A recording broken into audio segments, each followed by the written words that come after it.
तो हेलो बच्चों, कैसे हैं आप लोग। उम्मीद करते हैं कि सब लोग एकदम बढ़िया होंगे और पढ़ाई लिखाई भी सब लोग की एकदम मस्त तरीके से चल रही होगी। तो आप लोग का जो है बहुत बहुत स्वागत है हमारी संस्था सीएसआई में। तो जैसा कि आप लोग को पता है कि हम लोग फिजिक्स में ऑब्जेक्टिव का एक सीरीज चला रहे हैं, जिसमें अभी हम लोग जो है रे ऑप्टिक्स का ऑब्जेक्टिव देख रहे हैं। बहुत अच्छा अच्छा क्वेश्चन करवा रहे हैं, ध्यान रखिए।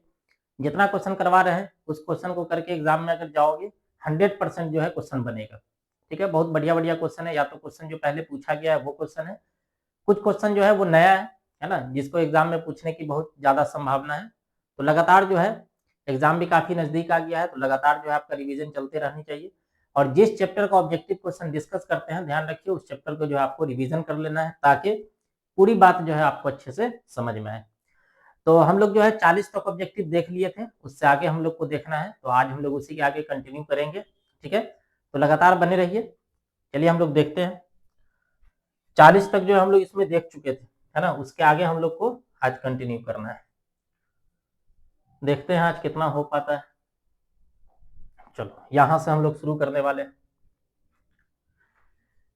तो आज का पहला क्वेश्चन अगर देखोगे तो पहला क्वेश्चन क्या है, cylindrical lens are use to correct the eye defect. Cylindrical lens जो है वो कौन से आई डिफेक्ट को करेक्ट करता है, कौन सा आई डिफेक्ट को सही करेगा। तो ये सब बता चुके हैं, सिलेंड्रिकल के लिए भी बता दिए, कनकेव के लिए भी बता दिए, कन्वेक्स के लिए भी बता दिए और बाइफोकल के लिए भी बता दिए।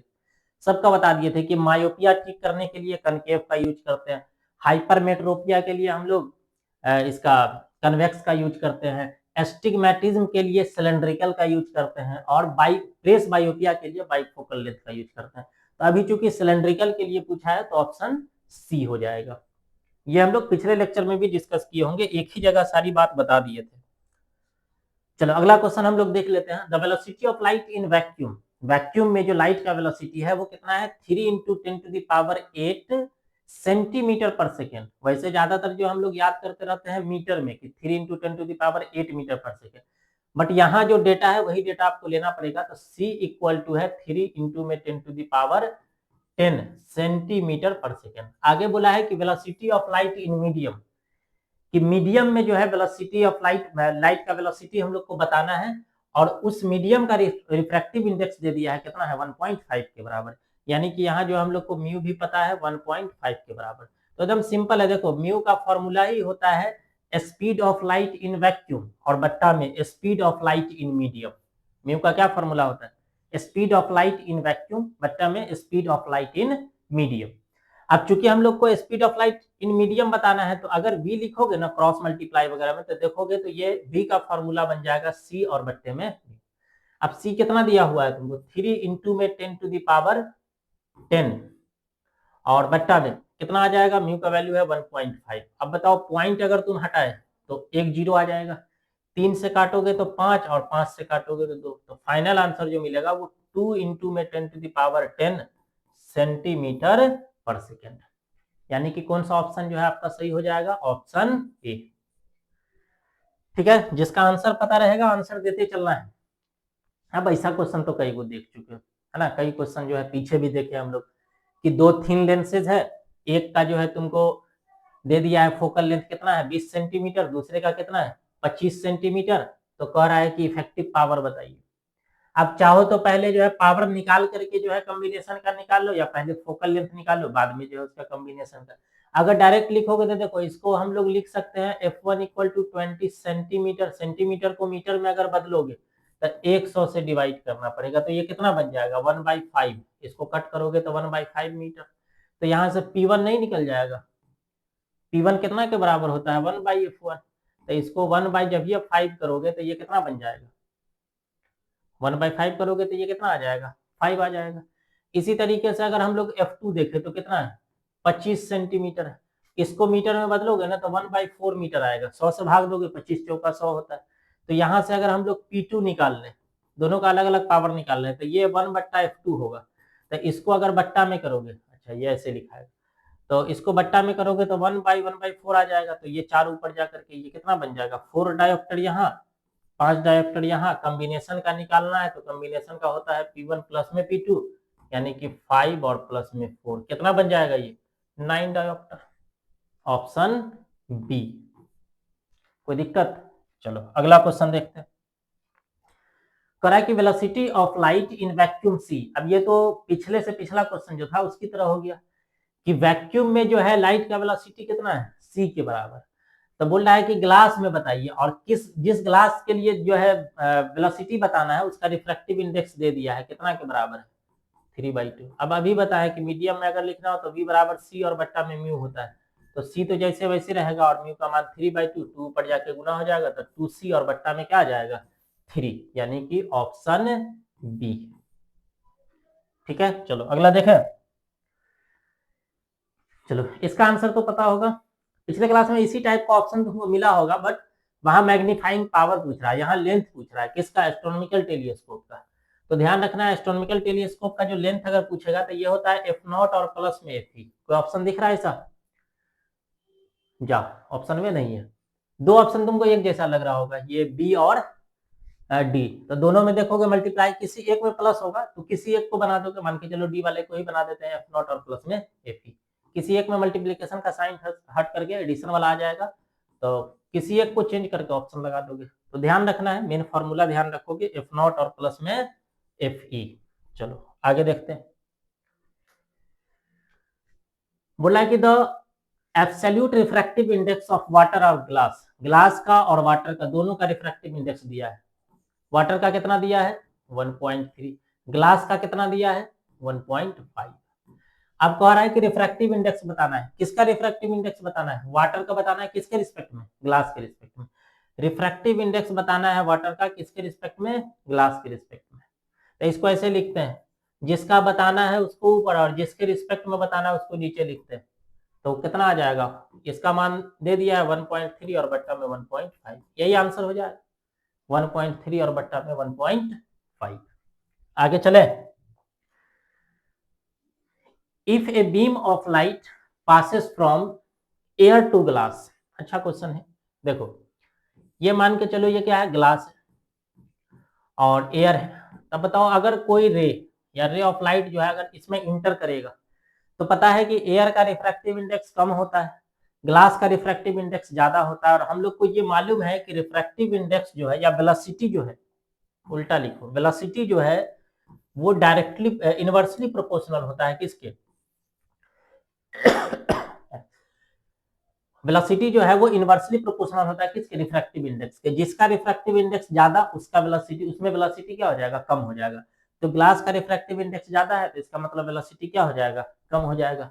उल्टा अगर पूछता कि ग्लास से एयर में जा रहा है तो इसका मतलब एयर का रिफ्रैक्टिव इंडेक्स कम है, तो उसमें स्पीड क्या हो जाता, ज्यादा हो जाता। ये ध्यान रखना है। चलो अगला देखो। Interference of light is the redistribution of which of the following physical quantity. बोल रहा है कि जो इंटरफेरेंस है वो कौन सी क्वांटिटी के रीडिस्ट्रीब्यूशन से बनता है ना। जो इंटरफेरेंस है वो, या इंटरफेरेंस ऑफ लाइट जो है वो इसमें से कौन से फिजिकल क्वांटिटी है जिसके रीडिस्ट्रीब्यूशन से होता है। तो ध्यान रखना है इंटेंसिटी ऑफ लाइट। क्या ध्यान रखोगे, इंटेंसिटी ऑफ लाइट। चलो अगला देखो। The colour of light that travels slowest through a glass prism. अब देखो बहुत सारा कलर को जो है अगर किसी ग्लास प्रिज्म से पास करवाया जाए तो बोल रहा है कि इन चारों में से कौन सा ऐसा कलर है जो सबसे धीरे धीरे चलेगा, सबसे स्लोवेस्ट होगा, सबसे धीमा जो है कौन चलेगा। तो ध्यान रखना है कौन सा चलता है सबसे धीमा, वायलेट। ठीक है, चलो आगे चलते हैं। देखो deviation of a thin prism of refractive index, है ना। एक थिन प्रिज्म है जिसका रिफ्रैक्टिव इंडेक्स देखो n दिया हुआ है, अगर n नहीं रहेगा तो वो क्या दे देगा, म्यू दे देगा, ये ध्यान रखना है। तो एक तो deviation of thin prism of refractive index n है, तो और एंगल ऑफ प्रिज्म क्या है, a है। तो इसमें से कौन सा कंडीशन है जो सही होगा। तो ध्यान रखना है ये कंडीशन होता है μ-1 और इंटू में a। क्योंकि यहाँ पर म्यू नहीं n दिया है तो n-1 और इंटू में क्या आ जाएगा, a। कौन सा ऑप्शन लग रहा है, ऑप्शन बी। ठीक है, चलो अगला क्वेश्चन देखो। बोला है कि refractive index of glass, glass का रिफ्रैक्टिव इंडेक्स कितना दिया हुआ है 3/2, और वाटर का रिफ्रैक्टिव इंडेक्स कितना दिया हुआ है 4/3। तो इसको पहले लिख लेते हैं। देखो ग्लास का रिफ्रैक्टिव इंडेक्स दिया हुआ है 3/2, वाटर का रिफ्रैक्टिव इंडेक्स दिया हुआ है 4/3, इतना ही दिया हुआ है। कह रहा है कि light going to water, light going to water, तब बोल रहा है क्रिटिकल एंगल क्या होगा। अब देखो क्रिटिकल एंगल के लिए एक फॉर्मूला याद रखोगे कि म्यू बराबर होता है 1 और बट्टे में साइन सी। लेकिन ध्यान रखने वाली ये बात है कि इस फॉर्मूला को तभी यूज कर सकते हैं जब एक मीडियम एयर होगा, जो उसका रेयर मीडियम होगा वो क्या रहेगा, जो है क्या होने वाला है, एयर। अब इसमें देखोगे तो एक तो दिया है ग्लास और दूसरा क्या दे दिया है, वाटर दे दिया है। तो इसके लिए ध्यान रखना है कि आपको ये फॉर्मूला नहीं लगा करके इस तरीके से लिखोगे म्यू 1 और बट्टे में म्यू 2 और इक्वल टू 1 और बट्टे में क्या बनेगा, साइन सी। आप चाहो तो डायरेक्ट वैल्यू पुट कर सकते हो, और नहीं तो देखो क्रॉस मल्टीप्लाई करोगे तो ये गुना में आएगा। तो जब हम लोग साइन सी लिखेंगे 1 बाई साइन सी इतना के बराबर है, तो साइन सी जब लिखोगे तो ये उलट जाएगा, म्यू 2 और बट्टे में कितना आ जाएगा, म्यू 1। ठीक है, म्यू 2 बोले तो जो है दूसरे की बात करें तो दूसरा क्या वाटर था ना, तो कितना आ जाएगा 4/3 और बट्टे में म्यू 1 कितना के बराबर है 3/2। ये 2 ऊपर जाके 4 से गुना हो जाएगा तो 8 और बट्टा में 3 इंटू 3 9। तो यहां से सी अगर लिखना चाहे तो ये बन जाएगा साइन इनवर्स 8 और बट्टे में कितना आ जाएगा 9, यानी कि ऑप्शन ए। कोई दिक्कत? चलो अगला देखो, the focal length of a plane mirror of height जो है वो कितना है 12 सेंटीमीटर। ये समझो कि एक तरीके से ये फंसाने के लिए जाल दिया हुआ है ना। हम लोग पढ़े हैं कि जो प्लेन मिरर होता है उसका फोकल लेंथ क्या होता है, इनफाइनाइट। अब वो प्लेन मिरर जो है 1 मीटर का रहे, 2 मीटर का रहे, 10 सेंटीमीटर का रहे, 20 सेंटीमीटर का रहे, हाइट से या लेंथ से अपने को कोई मतलब ही नहीं। ध्यान रखो प्लेन मिरर का जो फोकल लेंथ होगा चाहे वो कितने भी लेंथ का हो, उसका फोकल लेंथ कितना होगा, इनफाइनाइट। ठीक है, चलो आगे चलते हैं। बोला कि the wave front due to a point source at a finite distance from the source. अब ऑप्शन दिया क्या, एस्फेरिकल, सिलेंड्रिकल। अब देखो वेव फ्रंट जो बनता है ना पॉइंट की वजह से, किसी पॉइंट सोर्स की वजह से जो वेव फ्रंट बनता है तो वो हमेशा ध्यान रखिए, पॉइंट सोर्स की वजह से जो वेव फ्रंट बनता है तो वो हमेशा स्फेरिकल बनता है। कैसा बनता है, स्फेरिकल। हमेशा जो है कैसा बनेगा, स्फेरिकल बनेगा। पॉइंट सोर्स की वजह से ध्यान रखना, कैसा बनेगा, स्फेरिकल। चलो आगे चलते हैं। बोला कि the time taken by light to travel a distance, इतना डिस्टेंस कवर करने में लाइट को कितना टाइम लगेगा, है ना। तो देखो डिस्टेंस हमको तो दे दिया है 3 इंटू में 10⁻⁻², और स्पीड ऑफ लाइट, लाइट को ही ट्रेवल करना है तो लाइट का स्पीड अपने को पता ही है कितना होता है, 3 इंटू में 10⁸, इतना ही आता है। अब चूंकि टाइम पूछा है तो टाइम बराबर हम लोग फॉर्मूला जानते हैं कि टाइम बराबर होता है डिस्टेंस और बट्टे में क्या आता है, स्पीड। अब बताओ डिस्टेंस कितना है, डिस्टेंस कितना दिया हुआ है तो 3 इंटू में 10⁻²। स्पीड कितना दिया हुआ है तो 3 इंटू में 10⁸। 3 से 3 कटेगा, ये 10 के पावर 8 को जो ऊपर लेकर के जाओगे तो 10 का पावर हो जाएगा -8, तो -8 और -2 10 का पावर -10 सेकेंड, यानी कि ऑप्शन सी 10 का पावर -10 सेकेंड। ठीक है आगे चले। चलो अगला देखो, बोला कि the bending of a beam around the corners of obstacles called. अब देखो एक चीज ध्यान रखना है, वैसे ये मान लो कैसा बन गया भाई, एक कॉर्नर जो है इस तरीके से बनाते हैं, है ना। बोल रहा है कि कॉर्नर पॉइंट यहां इस पॉइंट पर बेंडिंग ऑफ क्या लिखा है कि bending of beam around corner, इस पे मेन ध्यान रखना है। तो जैसे यहां से अगर मान के चलो कि अगर हम लाइट देना तो यहां से लाइट जो मुड़ेगा तो ये सीधा नहीं चला जाएगा, कुछ लाइट जो है इस तरीके से भी मुड़ जाता है, ऐसे फैलता है नीचे की तरफ। तो इस तरीके के मुड़ना को हम लोग बोलते हैं डिफ्रैक्शन ऑफ लाइट। इस तरीके के मुड़ना को हम लोग क्या बोलते हैं, डिफ्रैक्शन ऑफ लाइट। तो ध्यान रखना है ये क्या हो जाएगा, डिफ्रैक्शन ऑफ लाइट, डिफ्रैक्शन। चलो अगला देखो, बोला कि the angle of minimum deviation of A prism depend upon the angle of minimum deviation जो है, angle of minimum deviation of A prism, angle of minimum deviation of A prism depend upon the angle, कौन से angle पे depend करता है ना।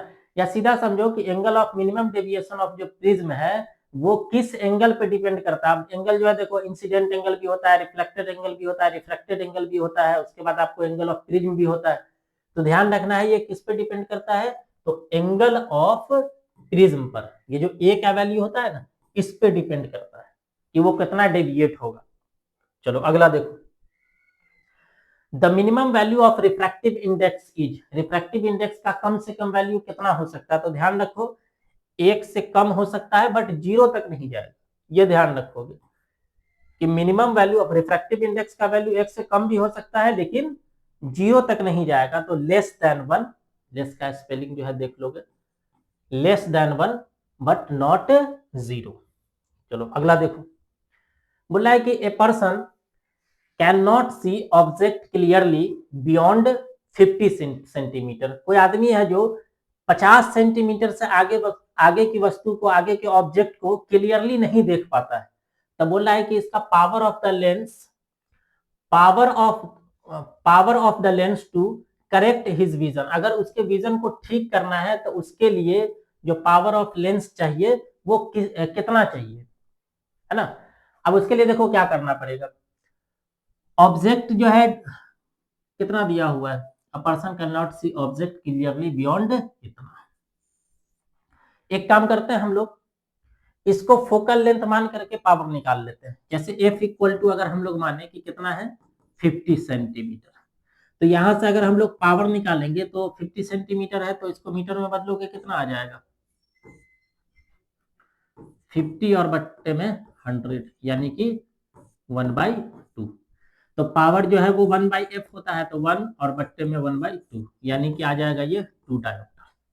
अब देखो ऑप्शन में 2 डायोप्टर दिखेगा, मगर ध्यान रखो तुमको प्लस में लेना है कि माइनस में लेना है ये सोचना पड़ेगा। अब प्लस में होगा कि माइनस में होगा वो कैसे डिसाइड करेंगे, तो ध्यान रखना ये है कि 50 सेंटीमीटर से दूर का अगर उसको नहीं दिखता है तो इसमें जो है कौन सा नियर साइटेडनेस होगा या फिर फार साइटेडनेस होगा, नियर साइटेडनेस या फार साइड, दूर का नहीं दिख रहा है।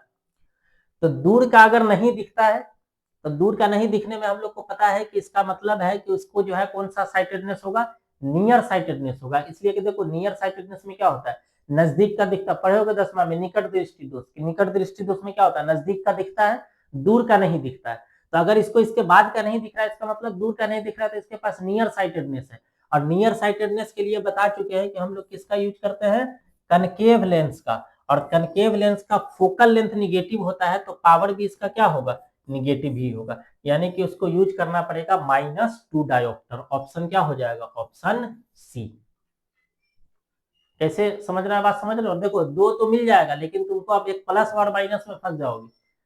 अब वहां ये मत दिमाग लगाओगे कि गलती से लिखा गया होगा, है ना, कभी कभी हमेशा गलती से नहीं लिखा था, होता है मिस्टेक बट हमेशा नहीं लिखा था, तो ये ध्यान रखोगे। चलो अगला देखें, बोला है कि a phase difference of 5 pi corresponds to a path difference.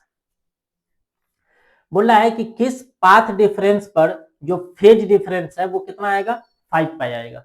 तो एकदम सिंपल जो है तुम लोग फॉर्मूला याद रखोगे, पाथ डिफरेंस और इसमें रिलेशन, पाथ डिफरेंस की अगर हम लोग बात करें तो ये इक्वल टू 5 और इंटू में ध्यान रखना लेमडा और बट्टे में 2 पाई, ये फॉर्मूला ध्यान रखोगे। पाथ डिफरेंस इक्वल टू 5 का मतलब फेज डिफरेंस, तो फेज डिफरेंस इंटू में लेमडा और बट्टे में 2 पाई।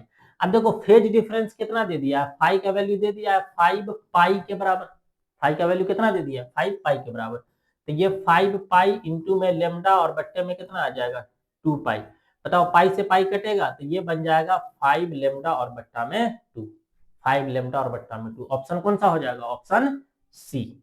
चलो अगला देखो, बोला है कि the focal length of the lens is 50 centimetre, focal length of the lens is 50 centimetre, तो उसका पावर क्या होगा, ये अभी निकाले थे कि अगर फोकल लेंथ 50 सेंटीमीटर है तो उसका पावर कितना आता है, 2 डायोप्टर आया था। अब देखो इसमें ये दिमाग मत लगाओगे कि प्लस में कि माइनस में, इसमें आंसर देखोगे माइनस में भी दिया और प्लस में भी दिया, तो इसमें कन्वेक्स कनकेव इसकी चर्चा नहीं किया है, कहां तक का ऑब्जेक्ट दिखता है कहां तक का ऑब्जेक्ट नहीं दिखता है उसकी भी चर्चा नहीं किया है।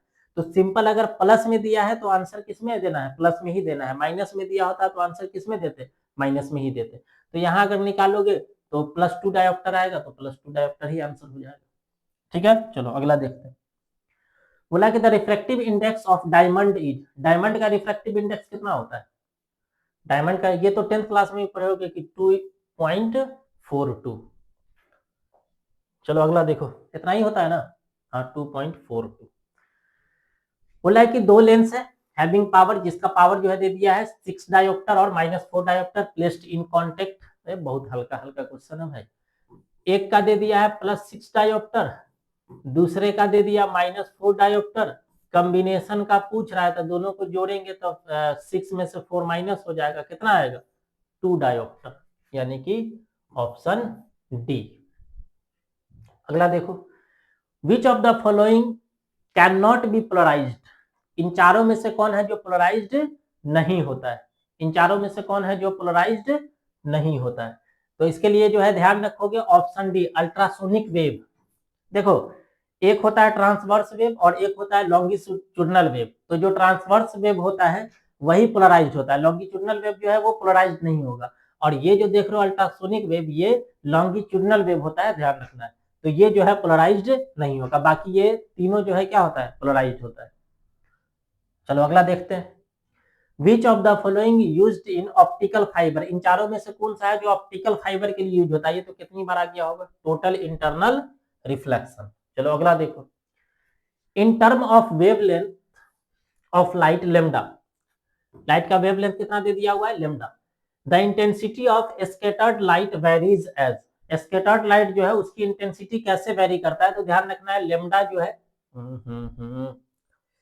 क्या लिखा रहा है, तो लेमडा जो है दे दिया हुआ है। तो ध्यान रखना इसका जो इंटेंसिटी होता है वो डायरेक्टली प्रोपोर्शनल होता है लेमडा का पावर -4, या तो ऐसे लिखेंगे और नहीं तो लिखेंगे कि जो इंटेंसिटी है वो इनवर्सली प्रोपोर्शनल है लेमडा का पावर +4। +4 में लिखेंगे तो बट्टा में लिखना पड़ेगा, -4 में लिखेंगे तो तुमको ऊपर में इस तरीके से लिखना पड़ेगा। तो -4 बोलोगे तो डायरेक्टली प्रोपोर्शनल, अगर +4 बोलोगे तो इनवर्सली प्रोपोर्शनल। चलो अगला देखो, बोला है कि focal length of a glass lens is in air is कितना है, 2 centimetre. It's focal length when emerged in water would be. ये बहुत अच्छा क्वेश्चन है, न्यूमेरिकल है। एक काम करो, इसके लिए जो है तुम लोग को टाइम देते हैं, बना करके जरा दिखाओ।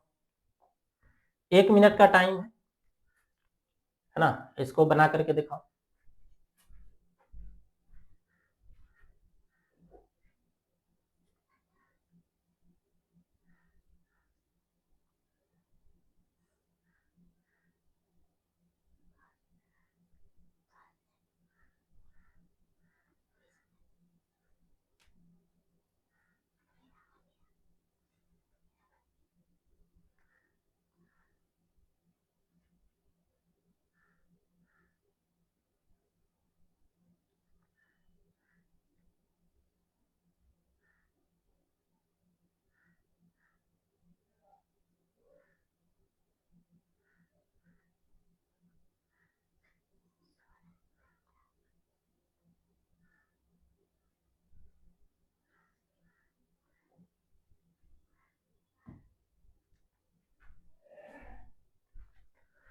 तो बन गया होगा क्वेश्चन।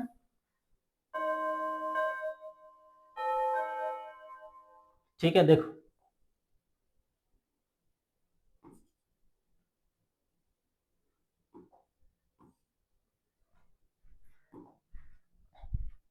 एक मिनट, एक मिनट।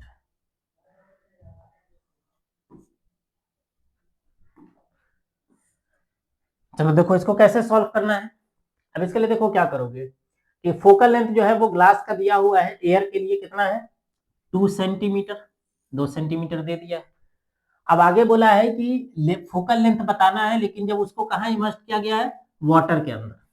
अब इस केस में देखो क्या करना है, अपने को पता है कि 1/f का फॉर्मूला होता है μ-1 इंटू में 1/r1 माइनस में 1/r2, ये फॉर्मूला पता है। तो पहले हम लोग क्या करेंगे, एयर के लिए निकाल लेंगे। एयर के लिए निकालोगे तो किस तरीके से लिखना है, 1/fa इक्वल टू, अब एयर के लिए निकालने जाओगे तो देखोगे ये रिफ्रैक्टिव इंडेक्स किसका दिया हुआ है, ग्लास का दिया हुआ है। ध्यान रखो कि ये फॉर्मूला ही लगाते हैं किसके लिए, एयर के लिए। तो इस टाइम पे ये जो म्यू दिख रहा है ये किसका यूज करेंगे हम लोग, ग्लास का। तो ये बन जाएगा म्यू जी माइनस में म्यू 1 इंटू 1/r1 माइनस में 1/r2। कोई दिक्कत नहीं, इसको हम लोग इक्वेशन 1 मान लेते हैं। अब इसके बाद हम लोग निकालते हैं किसके लिए, वाटर के लिए। अब देखो जब ये वाटर के लिए तुम निकालने जाओगे, वाटर ही दिया ना, हाँ, तो वाटर के लिए जब ये निकालोगे तो अब जो है ये फॉर्मूला नहीं यूज करेंगे, इसके लिए बता दिए होंगे कि हम लोग को यूज करना रहता है μ1 और बट्टे में μ2। तो ग्लास का जो है ऊपर लिखना पड़ेगा और वाटर का यहाँ नीचे लिखना पड़ेगा। तो ग्लास के लिए जो है कितना μg और बट्टे में वाटर के लिए माइनस में 1 इंटू 1 बट्टे में r1 माइनस में 1 बट्टे में r2, और इसको बोल देंगे हम लोग इक्वेशन 2। अब एक काम करते हैं, देखो इक्वेशन 1 और 2 को डिवाइड करो, इसको और इसको अगर हम लोग डिवाइड करें तो कितना आ जाएगा, 1 बट्टा में एफ ए बट्टा में जो है कितना आ जाएगा 1/f(w) इक्वल टू, इसको जब डिवाइड करोगे तो ये टर्म और ये टर्म एक जैसा है, ये कट जाएगा, तो ऊपर में कितना बच जाएगा म्यू माइनस में अरे कितना आ जाएगा, रिफ्रैक्टिव इंडेक्स ग्लास के लिए -1 और बट्टा में आ जाएगा ग्लास के लिए रिफ्रैक्टिव इंडेक्स बट्टा में रिफ्रैक्टिव इंडेक्स वाटर के लिए और माइनस में 1, ये बनेगा। अब मेन इसको सॉल्व करना है। देखो ये जो है FW ऊपर चला जाएगा, ए वाला नीचे आ जाएगा, यहाँ कितना बनेगा, इसको अगर हम लोग सॉल्व करें, अब देखो वैल्यू पुट कर दो, एक काम करते हैं यहाँ हम लोग मान ही रख देते हैं। ग्लास का जो रिफ्रैक्टिव इंडेक्स है, ये ध्यान रखना है, जो ग्लास का रिफ्रैक्टिव इंडेक्स है वो होता है 1.5, ग्लास का रिफ्रैक्टिव इंडेक्स 1.5, और जो वाटर का रिफ्रैक्टिव इंडेक्स है ये होता है 1.33 के आसपास।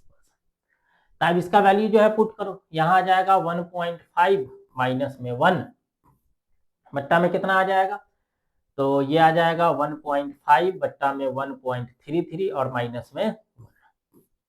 अब इसको मेन सॉल्व करना है, देखो कितना आएगा,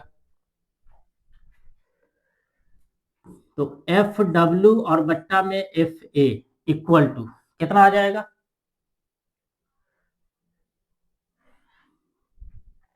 कितना था भाई, चलो 1.5 में से 1 माइनस करोगे 0.5, तो ये बन जाएगा 0.5 बट्टा 1.5 माइनस में 1.33 और बट्टा में कितना आ रहा था 1.3, 1.3 इतना आएगा। अब इसको आगे सॉल्व करोगे ये कितना बन जाएगा 0.5 बट्टे में इसमें से माइनस करो 0.2 बनेगा, इतना ही तो आएगा, और ये 3 जाकर के 1.3 ऊपर जाकर के मल्टीप्लाई हो जाएगा, इसको मल्टीप्लाई करोगे तो 13 पंचे 65 यानी कि 0.62 और बट्टा में 0.2, इसको सॉल्व करो कितना आ जाएगा, इसको सॉल्व करोगे तो ऊपर से पॉइंट हटाए नीचे 100 आ जाएगा, नीचे से पॉइंट हटाए ऊपर 10 आ जाएगा, इसको इससे कट कर दो तो ये बन जाएगा 62 और बट्टे में 20, इतना ही आएगा ना। अब ये कितना के आसपास आ जाता है, ये 3 पॉइंट समथिंग होता है, इतना ही आएगा ना। अब यहां से अगर हम लोग FW वाटर के लिए अगर निकालते हैं तो ये बन जाएगा FA और इंटू में 3 पॉइंट जो भी आएगा मान, अब इसके लिए फोकल लेंथ दे दिया था 2 और इंटू में 3 पॉइंट समथिंग, आज समझ रहे हो। अब देखो ऑप्शन देखते हैं कितना दिया हुआ है, इसका अगर ऑप्शन देखोगे तो कितना दिया हुआ है 6 सेंटीमीटर 8 सेंटीमीटर 12 सेंटीमीटर और 4 सेंटीमीटर, तो एग्जैक्ट तो नहीं आ रहा है बट ध्यान रखो 6 से बड़ा आएगा, अगर इसमें अगर हम लोग देखें तो 6 से तो ज्यादा ही आएगा, 3.3 रहता है तो 3 गुना 6 आ जाता, बट 3 से ज्यादा है तो 6 से तो ज्यादा आएगा ना, लेकिन इतना ज्यादा नहीं आएगा कि 12 हो जाए, तो ये किसके करीब में रहेगा, तो ध्यान रखो ये किसके करीब में रहने वाला है 8 सेंटीमीटर वाले के करीब में, 6 से भी बड़ा होगा 4 सेंटीमीटर से भी ज्यादा होगा 12 सेंटीमीटर से कम होगा 8 सेंटीमीटर से भी कुछ कम ही होगा, बट ज्यादा क्लोज इसके होगा, इसलिए जो है हम लोग किसको टिक करेंगे 8 सेंटीमीटर। बात समझ रहे हो है ना। इसका वैल्यू देखो एग्जैक्ट जब इसको सॉल्व करोगे ना तो ये 3 पॉइंट जो है समथिंग 43 इस तरीके से आता है, यानी कि 3.5 के आसपास, और जब इसको मल्टीप्लाई करते हैं 2 से तो वो 8 के काफी क्लोज चला जाता है, तो इस तरीके से जो है तुम लोग को ध्यान रखना है। चलो अगला क्वेश्चन देखते हैं। Which of the following colour is scattered minimum, इसमें से कौन सा कलर है जो सबसे कम स्कैटर्ड होगा, है ना। तो कौन सा कलर है वो, रेड कलर सबसे कम स्कैटर्ड होता है। चलो अगला देखते हैं, focal length of a convex lens will be maximum, इसमें से कौन है जिसका फोकल लेंथ सबसे ज्यादा होता है। तब फोकल लेंथ जो है सबसे ज्यादा किसका होता है, फोकल लेंथ सबसे ज्यादा किसका होता है, रेड लाइट का। चलो अगला देखो, बोला कि the optical fibre works on the principle of, optical fibre जो है वो किस प्रिंसिपल पे वर्क करता है, तो ध्यान रखना है टोटल इंटरनल रिफ्लेक्शन। नेक्स्ट देखो, when the tube length of compound microscope is increased, जब हम लोग कंपाउंड माइक्रोस्कोप की जो ट्यूब लेंथ है उसको इंक्रीज करेंगे तो मैग्नीफाइंग पावर जो है वो किस तरीके से चेंज करेगा। तो ये मैग्नीफाइंग पावर का फॉर्मूला पढ़े होगे कि ये होता है एल बट्टा में एफ नॉट और ब्रैकेट में कुछ रहता है, तो एम, ये इसी को एल को ही लेंथ ऑफ ट्यूब बोलते हैं। तो एल नहीं लग रहा है कि इसके डायरेक्टली है, मतलब एल को अगर बढ़ाओगे तो मैग्नीफाइंग पावर भी क्या होगा, बढ़ेगा, यानी कि इंक्रीज करेगा। ठीक है, तो उम्मीद करते हैं जितना क्वेश्चन बताए हैं अच्छे से समझ में आ गया होगा। जो भी क्वेश्चन बताए हैं इसको अच्छे से प्रैक्टिस कर लो। एक और जो है इसका वीडियो आएगा, तब जाकर के रे ऑप्टिक्स का जो है पूरा ऑब्जेक्टिव खत्म हो जाएगा, फिर इसको बार बार रिवीजन करोगे, इसी टाइप का क्वेश्चन एग्जाम में पूछेगा, है ना। तो लगातार जो है रिवीजन करते रहिए, बाकी की बात हम लोग नेक्स्ट क्लास में करते हैं। आज के लिए इतना ही, थैंक यू।